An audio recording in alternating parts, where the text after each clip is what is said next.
Here are 2025 King of the Hammers. You're about to get run over.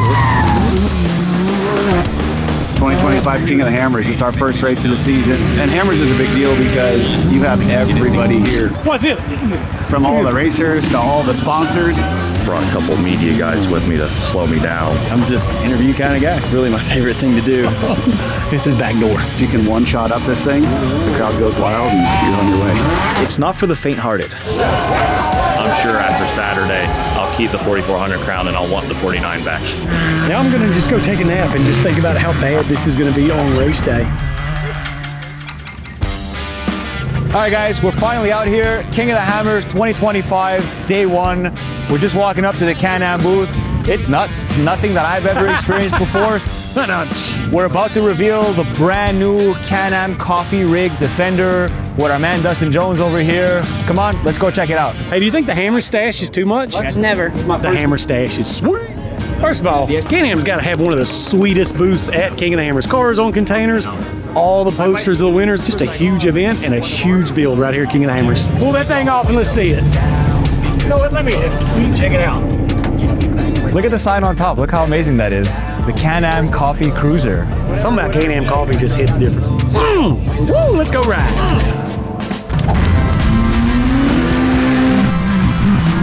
So hey guys, we're out here. It's the desert race. We're on the track. Super crazy corner. We're not even in the rock race. This is just a desert race. This is like the Appetiizer to the rock race. It's sketchy when they hit and the cars just start bouncing. I mean, you really got to know what you're doing to get through this portion of the race. It was good. We had a good day. It was long, rough. So we're here with Michael McFadden, just finished the desert race. How'd it go? We're in the top 5. This is a brand new Can-Am Maverick car. It ran flawlessly all day long. What's up, guys? Cody Miller. Welcome to my King of the Hammers garage. I'm going to take y'all on a little walk around. First off, this is the new 4400 car. The engineers from Can-Am helped us come up with this tall knuckle design to clear a 37-inch tire. This car is insane. This is my dirty dog. This is the pre-runner. This thing has got 1,500 miles of straight rock and desert. I haven't really been cutting it that much slack. This is my UTV race class car. Need to go drive it some more. This here is my brother, Hunter Miller. Spends most of his time talking on the phone. Anyway, moving over here, we got Hunter's UTV class race car, Hunter's 4400 car. Y'all come over here, I'll show you where we eat. Try and keep this place over here secret so not everybody fills it up and eats all our food. How you doing? Brian is the man. He has got the best restaurant in all of Louisiana. We're doing a shrimp Alfredo tonight, salad, and brownies. We could consider this a trip hazard, or we could consider it keeping everybody on their toes. I like to say it's keeping everybody on their toes. On your toes. All right, guys, well, it's about time to go break the 4400 cars in. We're gonna go hit the trails, maybe get a couple cool shots, maybe show the world what they're all about. So I'm Kyle Chaney. I came out to look at the qualifying loop this morning and brought a couple media guys with me to slow me down. This line's a straighter shot, but it's nastier at the bottom. I think it's a better line. Just for context, look at how high this is. I mean, there's a reason they do what they do and not us. It's not where you're at, it's where you're going. Kyle Chaney, you just walk in the serious terrain that I would never drive, but these guys make it look easy. This section right here, probably the most technical part on the track. It's some off-camber rocks on an off-camber hill. If you don't hit it fast enough, you're just gonna roll down the hill. So we're gonna go back and get the car and run it a couple times. I've never seen anything like this in my life. Hard to imagine running through this on a side-by-side. You know, this is a quarter mile of the 200 miles we race. I'm getting ready to get in the car with an absolute legend.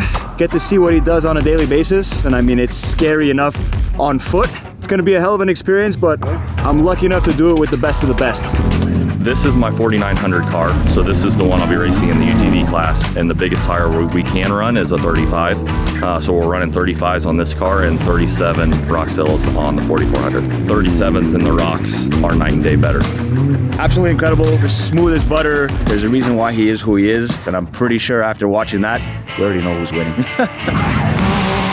Man, I'm shocked every year when the top several guys, there's some really fast guys coming from out east. Yeah, we're just out here checking out qualifying. Fortunately, they play it on the big screen, so while you're getting ready, you can watch the lines everybody else is taking. We're last to go, so it's kind of watching, track's changing a little bit, and you know what our plan is going to be going into qualifying. We were at the top of the board for a long time, and I'm in the Can-Am Maverick R. It's a new car for me this season. I was getting used to it, the shifting and the power, and was ripped around the course. And I don't think I left much on the table. You know, just as nervous as I always am about qualifying. Live feed screens on, and so it's terrifying, and you never know what you're going to get with this. You know, the qualifying is probably the most high intensity, high pressure moment of this whole event. I get up on the starting line for the race, and I'm like, this is a breeze. All the work's behind me. When it's about qualifying, gosh, it's like the pressure's on. You can make the race or blow the race right there in the next 5 minutes. It was really rough. There was rocks moved in areas where they weren't before. It was definitely different than I did this morning. The good thing is I don't have to race like that come Thursday, you know. I get to race like I like to race. Get ready for 4,400 now. I gotta do it all over again. Just maybe faster. One of the most dreaded obstacles in all of Johnson Valley and King of the Hammers. It is Backdoor, the notorious Backdoor. R.I.P. Casualties. Just to give you an idea, I'm 6'7.5", okay? I can dunk flat-footed. What's tough is when you're coming to Backdoor and you're about to drop off, it's completely blind. You can't see over the dash. You can't see down Backdoor, but you know there's a 10-foot drop right in front of you. And so lock on the brakes, start to slide off, and as soon as your nose touches the ground, you got to get on the gas so that the back doesn't pass the nose. And so this is one of those obstacles that video does not do it justice. There's a reason that it's 4 in the afternoon and people are starting to hang out. It's because they know they're going to see a show tonight. Now I'm going to just go take a nap and just think about how bad this is going to be on race day. And I regret even walking out here and looking at it. I wish I wouldn't have just even came check Backdoor out. It's happening, folks. It's qualifying day for 4,400. It's gonna be a nail biter. I feel less nervous than I did for UTV qualifying. 37s are a big difference. You know, it definitely, you feel the weight. You get into the big rough stuff and they eat for sure. Maverick car, top speed is all there. Tall knuckles, 37-inch tires. You know, those things make a really big difference. I mean, right now I'm 13th, but yeah, a bunch of fast cars are going to go. I'm going to get shuffled back. Focusing on all this stuff, you know, different stuff and different races and different cars and everything else, it's a lot. Just went out there, I didn't want to make any mistakes. I'm not sure exactly where we ended up, but we're going to be in one of the top few rows, so that's right where we need to be to win this race. Today's UTV race day. Get my hands warm here by the chum pot. Fixing to head up the line. Beautiful morning. Actually, one of the most beautiful mornings I've ever had in Hammertown for a race. It's not cold, it's not hot. Gonna have to have a couple really good desert laps, kind of push harder than I normally would in the desert because there's gonna be some traffic jams and some bottlenecks. Hey, I'm here on time and I got 1 minute to spare. Well, I'm late because I've been puking all morning, so I'm here. I'm fresh, I'm empty. My strategy is going to be catch up to the front of the pack. You know, we're starting at like 11th, so all I need to do is get the leaders in sight, stay consistent all the way to the finish. All right, guys, we're here at the infamous Jackhammer, and take a look at this gnarly terrain that they've got to get themselves through. Speaking of all the racers, we were asking them what they thought was going to be the hardest point of the race, and I mean, the consensus was that it was going to be Jackhammer. I think I wouldn't try and come up here with a UTV, but there's a reason why they're in the driver's seat, and I'm here talking to you guys in the camera. It's awesome to see a Hammers rock trail like that where there's no bypasses. You gotta get down in the rocks and get after it hard. That was really cool. I hope they keep doing them like that, man. It's fun. So we got Nathan Parker here, 16 years old, up-and-coming driver. We've got another team who's stuck, who decided to throw a helping hand, which is pretty awesome stuff to see the camaraderie out here. Pretty incredible to see what he's doing out here. I mean, he made it through probably as quick as the seasoned veterans. So, I mean, definitely a big career coming up for this kid. G'day guys, I'm Ben Napier. I'm the event director at King of the Hammers. This is Race Ops. This right here is our home. This is where we run the whole event out of. If we take it inside, I'll give you a tour, show you what goes into running this event.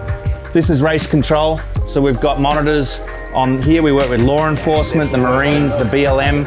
Inside here, we have our radio operators. Last night, they were here till 2 a.m. getting everyone off the course, making sure everyone got home. This is Tom. He works with Mike from Yellow Brick. He's doing the tracking, Mike setting them up on the cars. Okay, so basically every vehicle out there has a YB3 tracker on it. It's a satellite tracker. That means we can get them in 99% of this area, and there's some tough conditions out there for these trackers to handle. We're going out to see the starter. He's probably closest to the action of anyone, and we're gonna go meet Rusty. Most of them are through here by now, so we're waiting for our finishers. Watch your step. Rusty, I got some friends for you to meet. Just to finish King of the Hammers is like an Everest for a lot of people. We celebrate everyone who comes back. We stay up all night, welcome them home. I like when the families come out and mom's there and the whole bit, and they're just happy as heck to finish. A finish is a win. There you have it. We've taken you everywhere we can go behind the scenes. Thank you very much. No worries. Appreciate it. Thanks, guys. Thanks for coming out. Back in Hammertown. This is my 6th year out here now. I've run 2 classes every time. I finished every race. We came out first in our class. Cody Miller, you have a smile on your face. How do you feel right now? I can't even believe it. Finally, the dreams have come true. So I'm just so proud that we were able to keep the car together, and all of our hard work just finally paid off. Yeah, so Nathan Parker, as of right now, he's 2nd in class, 3rd overall. To have such a young kid, be that controlled in the rocks and not, let stuff get to him is awesome. He definitely had to have drove good to make it to the finish line. We're here with Nathan, 16 years old, and we got to zoom in on, I think the secret weapon is all in the boots. I wear these every day, so I just prefer to wear these. It's just more comfortable. Seems to be working for you. I guess. Pretty good. Big career ahead of you. Congratulations again. How are you today? Good. I know we have a lot more work to do. Our 4400 race is absolutely just as important as this is.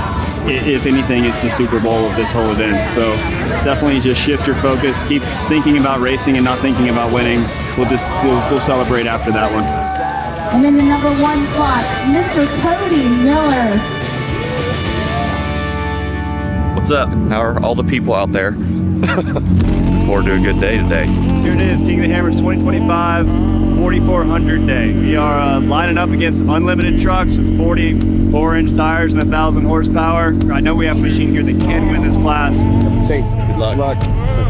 I feel good. I'm ready to go. It was kind of a late night, but today's a different race. This is going to be some gnarly navigation. Lap 3, nobody's seen before, so just kind of drive like I know how to drive and be smart, be smooth, and hopefully everything falls into place. Could be some luck involved, make sure nothing stupid happens, but I know my guys got my car good, so I'm not worried about that. Stay out of trouble and out of traffic, then get to lap 3, then keep it smart. We got to back the pace down a little from what the UTV race was. Don't take any risk. That's the plan. We're trying to figure out who's coming in. We think it's Josh Blyler, which we think is 2nd. He can make a physical pass on him. 191 to remote pit. We are good. Going on by. Blyler's in the pit right now. He's getting a tire and fuel. Kyle's killing it right now. He just needs to keep doing what he's doing. Exactly, just do what he's doing. Kyle is here. He is here. He's got to get through the desert and down the resolution. He's here. Keep it together, and he's got it. They're almost here, and that makes you really nervous. They're going to bring it home. This is history in the making, bringing in this Can-Am to take the checkered flag. It is Chaney. What we were here for. It's what I wanted to win, and we had a good car. We had a good team. All I did was drive. My guys stayed up last night working on my car pretty much all night, just to make sure I had the best possible chance to win this race. Congratulations right now, unofficially in this number 1 spot. How do you feel? Man, it's awesome. Really got to give it up to my crew. I mean, they were their ass off on this thing. I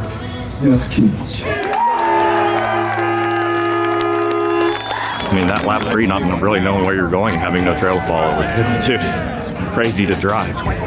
The car was truly dialed. This is the best I've ever felt after finishing this race. Normally you feel like you've been through like an 8-hour car wreck, and I feel amazing right now. Both of us and the car could go for a few more laps. Oh my God. I'm not good job, dude. It amazed me on the trail how many people were supporting it, genuinely excited about the Can-Am, and genuinely excited to see it winning. It was so freaking cool.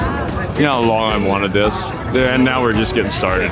History has been made. I mean, the 4400 project started a while back. I mean, it's a project that not a lot of people believe. The golf carts made history right now, and we're pretty stoked about that. A huge relief. This is not by luck that we get that first place pick. Did you win? All right, guys, that's the end of Hammers. What a hell of an event. We managed to come home with the hardware. Kyle Chaney, number 1. Epic race, absolutely dominated. And that's the end of Hammers. For a first-time experience, I gotta say, insane, epic. Y'all should come out here at least once and see what it's all about. Can-Am for the win, baby.